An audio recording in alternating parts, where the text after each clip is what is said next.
नागपंचमी मनाने का अर्थ किसी सांप को पकड़ना या परेशान करना नहीं। आज के समय में जंगली सांपों को पकड़कर भीड़ के सामने प्रदर्शित करना उनके लिए नुकसानदायक हो सकता है। इसलिए अगर हम वास्तव में नाग देवता का सम्मान करना चाहते हैं तो किसी जीव को कष्ट देना श्रद्धा नहीं हो सकती। प्रकृति की रक्षा करना शायद उस परंपरा की सबसे सुंदर भावना को जीवित रखना है, और शायद यही नागपंचमी का सबसे बड़ा संदेश है।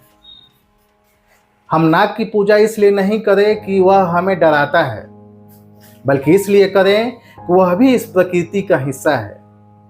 जिस धरती पर हमारा घर है, उस धरती के नीचे उसका भी संसार है।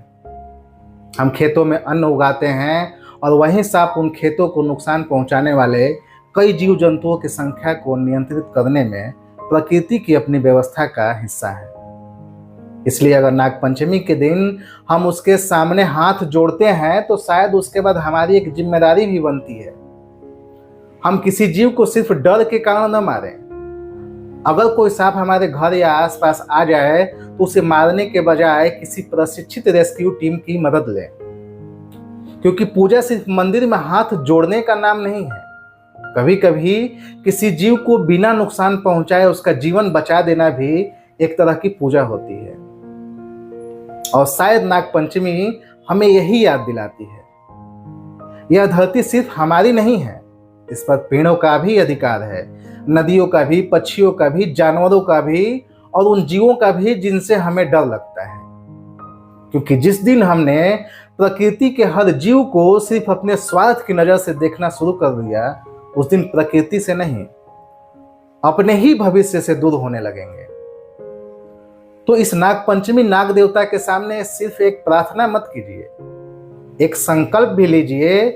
क्या कि मैं प्रकृति को समझूंगा, उसका सम्मान करूंगा और बिना वजह किसी जीव को नुकसान नहीं पहुंचाऊंगा। शायद यही किसी भी पूजा का सबसे सुंदर रूप है, और शायद नागपंचमी का असली अर्थ भी यही है। जिस प्रकृति ने हमें जीवन दिया, उसे जीवन लौटाने की कोशिश करना। मैं हूं शशिकांत टंडन और आप देख रहे हैं द टंडन डायरी। अगर आपको लगता है कि हमारी परंपराओं में छिपे ऐसे ही संदेश आज की पीढ़ी तक पहुंचने चाहिए, तो इस वीडियो को सिर्फ लाइक मत कीजिए, इसे शेयर भी कीजिए, क्योंकि संस्कृति तभी जीवित रहती है जब अगली पीढ़ी उसे सिर्फ देखती नहीं, समझती भी है। नमस्कार।